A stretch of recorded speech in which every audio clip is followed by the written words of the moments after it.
اعوذ باللہ من الشیطان الرجیم بسم اللہ الرحمن الرحیم واتخذ اللہ ابراہیم خلیلا صدق اللہ العظیم وصدق رسولہ النبی الکریم۔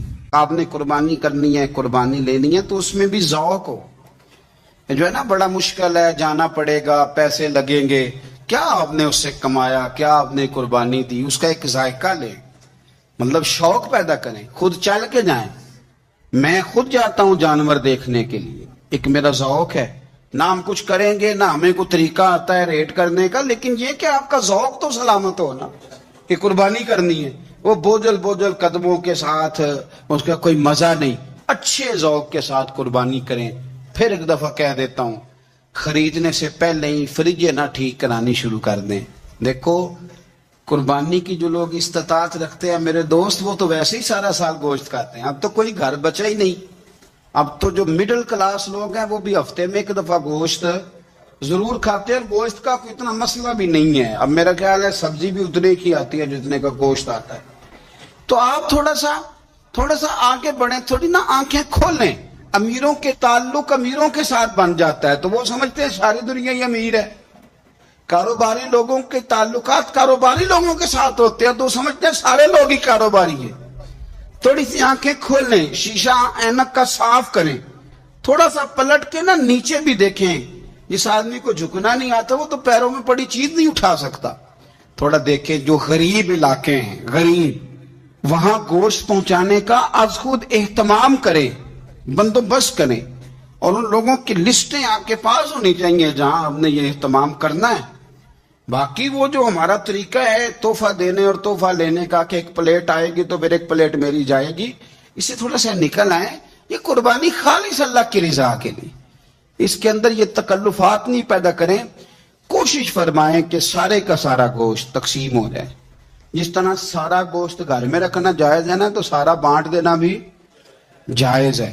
آپ یقین کریں، چونکہ میرا تھوڑا سا طالب علم و مذہب کا تو لوگ دین کی باتیں پوچھتے رہتے ہیں۔ محرم میں لوگ فون کر کے پوچھتے ہیں، جب عید گئی کو 20 دن بیت جاتے ہیں کہ جی محرم شریف میں عید کا گوشت کھانا جائز ہے؟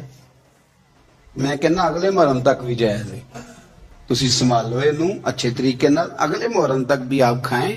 لیکن کیا کسی نے کہا تھا کہ بعد میں بکرے نہیں ملیں گے، گائیں صرف یہی ہیں، اس کے بعد گوشت نہیں ملے گا؟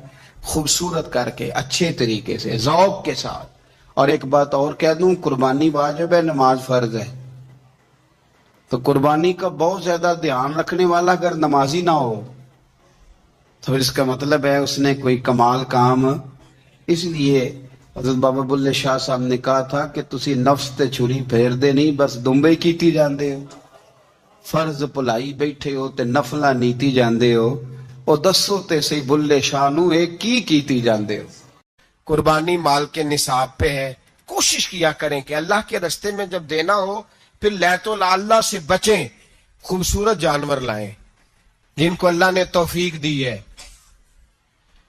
ان کے لیے نصیحت ہے، جن کو اللہ نے توفیق دی۔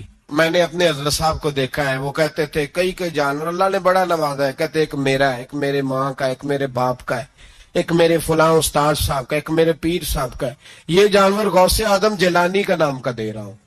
اور پھر ایک بڑا خوبصورت جانور بندہ ہوتا اور حضرت خود ان کو چارہ ڈال رہے ہوتے، تو حضور یہ کیا ہے؟ فرمانے لگے یہ میں رسول اللہ کے نام پہ قربان کروں گا، یہ نبی پاک کے نام پر قربان کیا جائے گا۔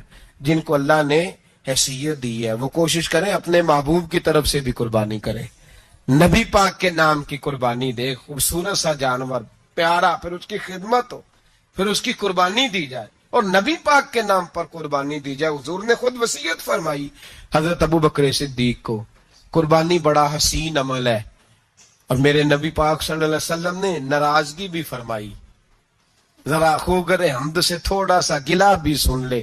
میرے حبیب نے فرمایا جو طاقت کے باوجود قربانی نہ کرے وہ ہماری عیدگاہ میں عید کی نماز پڑھنے نہ آئے، وہ نہ آئے۔ اور یا رسول اللہ جو کرے گا، فرمایا قربانی کے جانور کا خون کا قطرہ بعد میں زمین پہ گرے گا، اللہ اس کے سارے گناہ پہلے معاف فرما دے گا، اللہ اس کے سارے گناہوں کو بخشے گا۔ قربانی کریں،